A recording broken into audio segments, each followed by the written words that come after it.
அனைவருக்கும் வணக்கம்.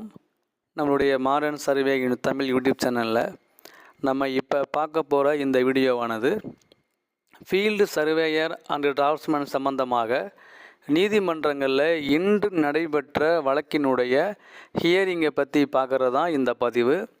உங்கள் அனைவருக்கும் தெரியும், ஃபீல்டு சர்வேயர் அண்ட் டிராஃப்ட்ஸ்மேன் வந்து இப்போ 2 கவுன்சிலிங் முடிஞ்சு எல்லோரும் ஜாயின் பண்ணி கிட்டத்தட்ட ஒரு 1 இயர் ஆயிடுச்சு.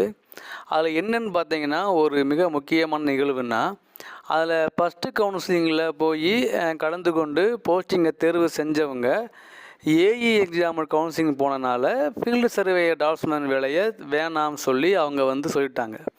ஸோ ஆனால் அவங்க போஸ்டிங் அங்கே போய் தேர்வு பண்ணனால அது வந்து ஃபில்லப் ஆயிடுச்சு. ஸோ அந்த வேக்கன்சி என்ன பண்ணுறாங்கன்னா, அந்த கவுன்சிலிங் 2ல் தேர்வானவங்க போக மீதி அடுத்த லிஸ்ட்டில் உள்ளவங்க 3ஆம்